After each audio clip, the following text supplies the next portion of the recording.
안녕하십니까. 쌀밥사주의 백미입니다. 2024년 10월 갑진년 갑술의 운세를 알아보겠습니다.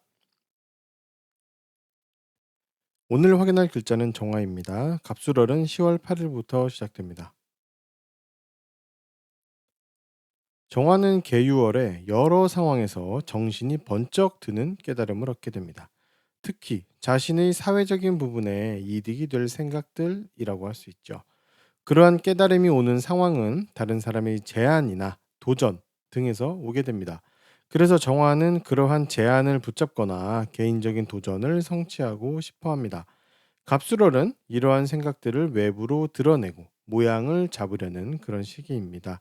큰 계획을 세워보고 레이아웃을 짜보려고 하는 달이라고 할 수 있습니다.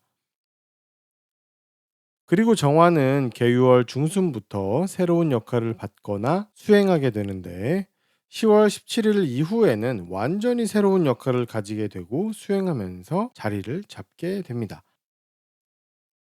정화는 갑술월에 앞으로의 방향에 대해서 고민하는데 특히 몇 개월짜리의 업무 스케일에서 고민하게 됩니다. 갑술월에는 앞으로 어떤 방식으로 프로젝트를 진행을 할지, 어떤 방식으로 업무를 할지, 나는 어떻게 해야 할지 등에 대해서 알 수 없기 때문에 고민도 하고 불안감도 가진다고 할 수 있습니다. 정화에게 올해 갑진년 새우는 1년 내내 진로에 대해서 고민하는 시간이라고 할 수 있습니다. 올해뿐 아니라 내년까지도 이어지는 운이라서 자신의 앞으로 몇 년간의 삶에 큰 영향을 끼치는 세운이라고 할 수 있습니다. 그렇다 보니 상당히 긴 기간 영향을 끼칠 내용에 대해서 고민하고 불안해하고 있죠.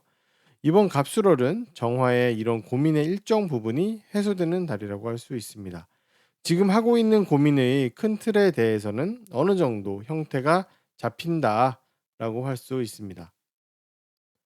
올해 내내 그런 편이긴 하지만 갑술월에도 주변 도움을 상당히 많이 받을 수 있습니다. 특히 내가 요청하지 않아도 알아서 챙겨주는 경우들이 많고 대가를 지불하지 않고 무료로 받는 경우도 많습니다.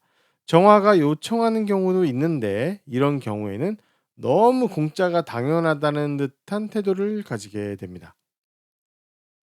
갑술월에는 듣고 싶은 대로 듣고 믿고 싶은 대로 믿고 그래서 어떤 행동을 하게 되었다가 손해보는 실수하거나 구설에 오르게 되는 경우가 발생합니다.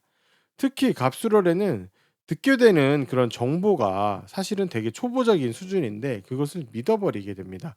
그러다 보니까 문제가 발생할 수밖에 없습니다. 갑술월은 동료들과 함께하는 상황은 아닙니다.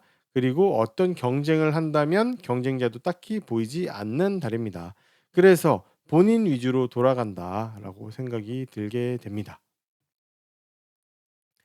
정화는 올해 하반기에 다른 사람이 하는 어떤 방법들을 레퍼런스 삼아서 따라하고 배우고 공부했습니다.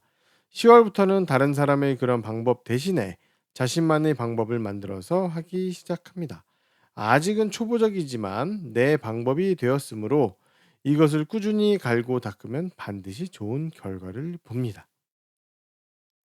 갑술월에는 어떤 일의 시작점을 잡는 시간이라고 할 수 있는데요.